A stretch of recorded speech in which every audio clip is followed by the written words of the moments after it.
من الشيطان الرجيم بسم الله الرحمن الرحيم يا أيها الذين آمنوا لا تسألوا عن أشياء إن تبد لكم تسؤكم وإن تسألوا عنها حين ينزل القرآن تبد لكم عفى الله عنها والله غفور حليم صدق الله العظيم۔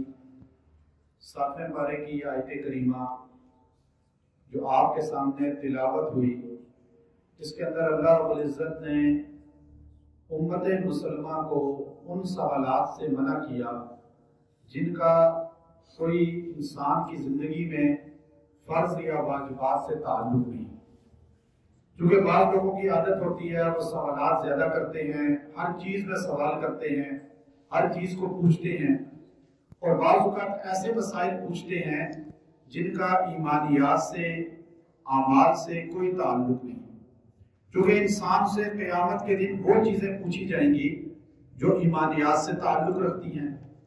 انسان سے قبر میں 3 سوال پوچھے جائیں گے۔ پہلا سوال اللہ کی توحید کا ہے، دوسرا انسان سے رسالت مآب صلی اللہ علیہ وسلم کے متعلق سوال کیا جائے گا، اور تیسرا انسان سے اس کے دین اسلام کے متعلق سوال کیا جائے گا۔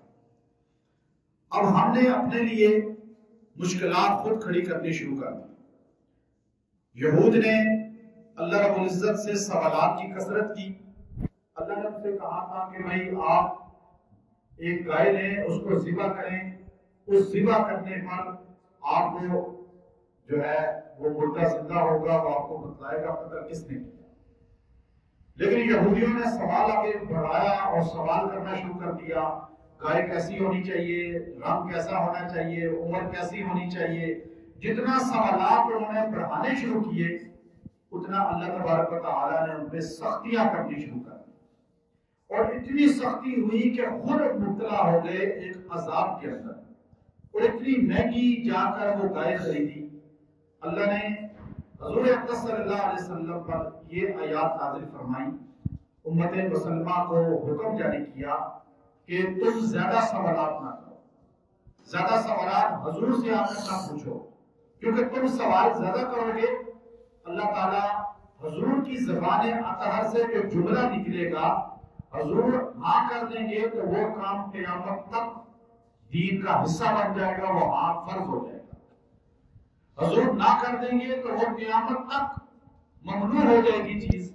اقرا بن حابس ایک صحابی پوچھنے لگے، یا رسول اللہ، حج جو آپ نے کہا کہ اللہ نے حج فرض کیا ہے، کیا یا رسول اللہ ہر سال فرض کیا ہے، ساری زندگی حج کرنا ہے ہر سال؟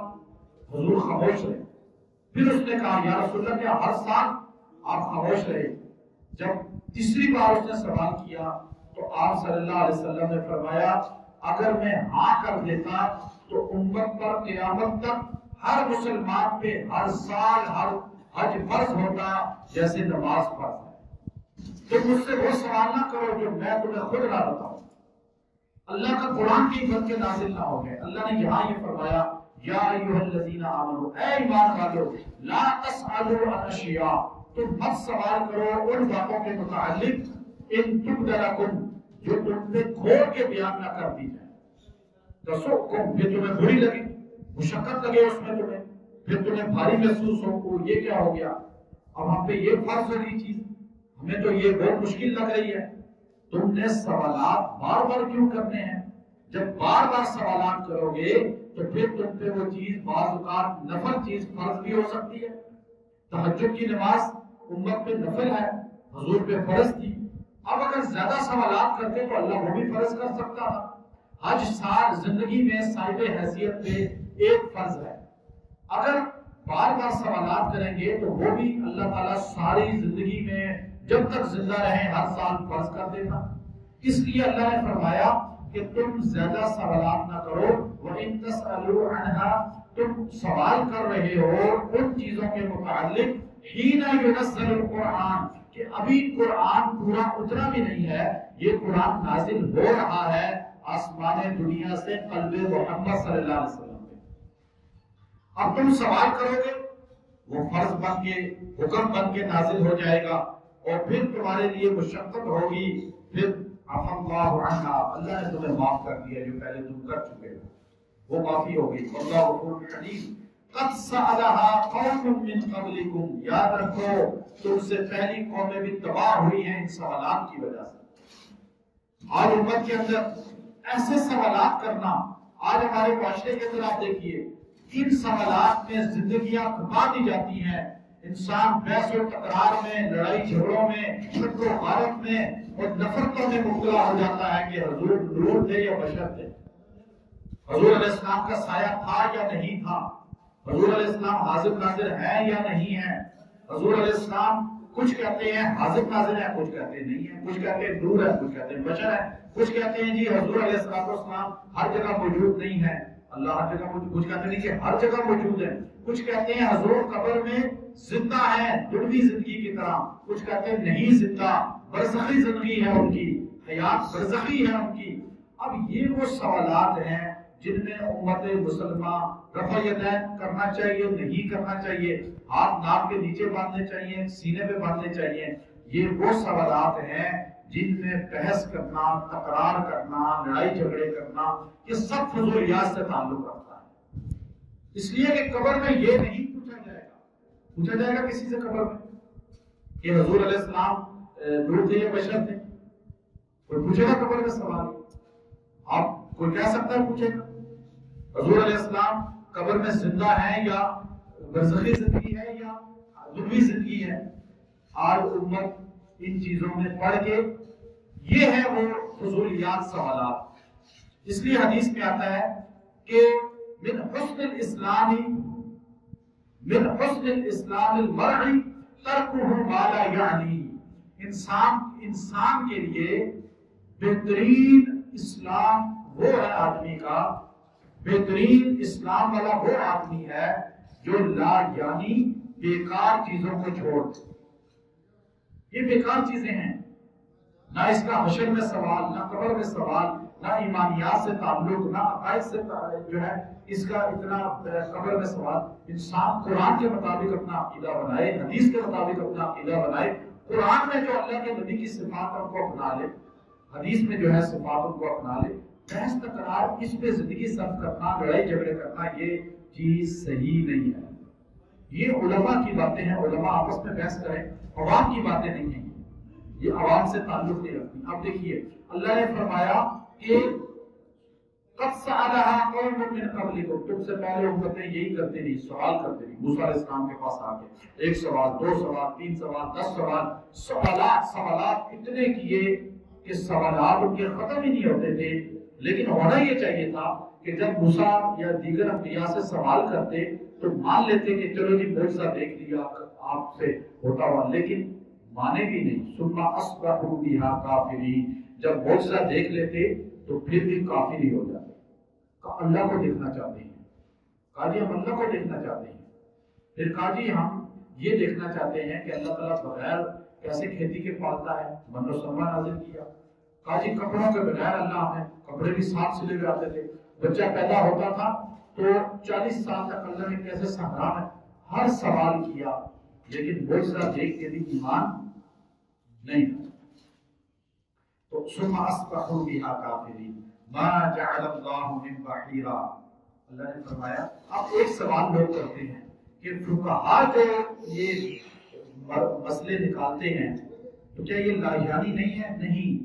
دین اسلام کے اندر جو ضروریات دین سے تعلق رکھتے ہیں ان چیزوں پہ بحث کرنا اور ان کو اخذ کرنا فقہاء امت اور علماء امت کا کام ہے.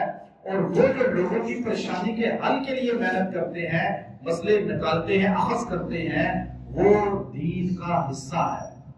یہ جو آپ کو بتائی ہے وہ چیزیں لا جاتی ہیں جو ہماری آج تعلق نہیں رکھتی. فرمایا ما جعل اللہ من بحیرۃ ولا صائبہ، اللہ نے نہیں بنایا بحیرہ کو، صائبہ کو، وسیلہ کو، حام کو. یہ 4 اللہ نے اس زمانے کے بتوں کے نام لیے. لوگ جن بزرگوں کے نام تھے، کسی زمانے میں یہ ولی ہوا کرتے تھے، بزرگ ہوا کرتے تھے. جب یہ اللہ کے نیک لوگ فوت ہوئے تو لوگوں نے کہا جی وہ تو فوت ہو گئے ہیں، چلو ان کے ہم تصویر بنا لیتے ہیں. تو ایک نسل نے تصویر بنائی، دوسرے نے کہا مجسمہ بنا لیتے ہیں، تیسرے نے کہا چلو اس کو چومتے ہیں، چوتھے نے سجدہ شروع کر دیا، 5ویں نسل تو ان کو حاجت روا اور خدا بنا لیا انہوں نے. اب یہ بتوں کے نام بن گئے تھے ولی ان کے زمانے کے، پچھلے زمانوں کے، ان کے باپ دادا کے ادوار کے، لیکن بحیرہ نام تھا ایک، صاحبہ نام تھا، وسیلہ نام تھا، حام نام تھا، ان زمانے کے ولیوں کے نام تھے، پھر ان کے بت بن گئے۔ اب ان کی تشریح سعید بن المسیب رضی اللہ تعالیٰ عنہ بخاری شریف کے اندر کر رہے ہیں، سعید کی تشریح، صحابی رسول کے شاگرد خاص، تابعی اول، اور سعید رضی اللہ تعالیٰ عنہ یہ تشریح کرتے ہوئے فرماتے ہیں بحیرہ وہ بت تھا جس کے نام پہ جانوروں کو وقف کر دیا جاتا تھا کہ ان جانوروں کو بحیرہ کے لیے وقف ہے، ان کا دودھ کوئی بشر نہیں پیے گا، یہ چرے جو چاہے اس کا دودھ پی لے، ہم نہیں چوئیں گے اور ہم نہیں استعمال کریں گے، نہ بیچیں گے۔ صاحبہ وہ جانور تھے جن کو بالکل ہی اپنے گھر میں نہیں رکھا جاتا تھا، صحرا میں، کھیتوں میں چھوڑ دیا جاتا تھا، جنگلوں میں، کہ جانور خریدتے تھے اور خرید کیا کہتے تھے یہ صاحبہ کے لیے ہے وقف، اور صاحبہ کے نام سے یوں چھوڑ دیتے تھے، جیسے لوگ مرغیاں آج کل بھی لوگ اس طرح کرتے ہیں اور فضا میں چھوڑ دیتے ہیں۔ یہ سب وہی طریقہ تھا جس کو بخاری کے اندر نقل فرما رہے ہیں سعید بن المسیب رضی اللہ عنہ۔ ولا حام وہ اونٹنی تھی جو مادہ جنم دیتی تھی، لگاتار نر جنم نہیں دیتی تھی، تو اس اونٹنی کو برکت کے طور پہ رکھ لیا جاتا تھا کہ نہ اس پہ سواری کرنی ہے، نہ اس کا دودھ پینا ہے، اس پہ سواری حرام ہے۔ جیسے آج بہت سے لوگ گھوڑے کو ایک عزت دے دیتے ہیں، بہت سے لوگ جو ہے مختلف جانوروں کو عزت دے دیتے ہیں، ان کا استعمال نہیں کرتے کوئی چیز اور نہ اس پہ سواری کرتے ہیں، یہ اسی طرح کرتے تھے مشرکین مکہ میں۔ اور فرمایا وسیلہ وہ اونٹ تھا جو چند ماداؤں سے ملانے کے بعد پھر اسے یوں چھوڑ دیا جاتا تھا کہ یہ ہمارے وسیلہ بت کے نام کا ہے۔ اب یہ اس طرح چھوڑ دیا جاتا تھا۔ وَلَٰكِنَّ الَّذِينَ كَفَرُوا، بلکہ کفر کیا ان لوگوں نے، یفترون بہتان باندھا علی اللہ، اللہ پر کذب، جھوٹا، کہ یہ اللہ نے کہا ہے، اللہ نے نہیں کہا اس طرح کبھی بھی، یہ سب انہوں نے بہتان باندھا۔ آج جو اس طرح منسوخ کر دیتے ہیں یہ بھی بہتان باندھتے ہیں۔ اللہ نے فرمایا وَأَكْثَرُهُمْ لَا يَعْقِلُونَ، یہ زیادہ تر لوگ جو ہے یہ عقل سے ناآشنا ہیں، بے عقل لوگ ہیں۔ عقل ہوتی تو کبھی نہ کرتے یہ کام کہ اللہ کے غیر کی طرف منسوخ کر رہے ہیں چیزیں۔ مومن کبھی بے عقل نہیں ہوتا اور بدعتی مشرک کبھی عقل مند نہیں ہوتا۔ اللہ رب العزت ہمیں قرآن و سنت پہ عمل کی توفیق عطا فرمائے۔ وآخر دعوانا الحمدللہ رب العالمین۔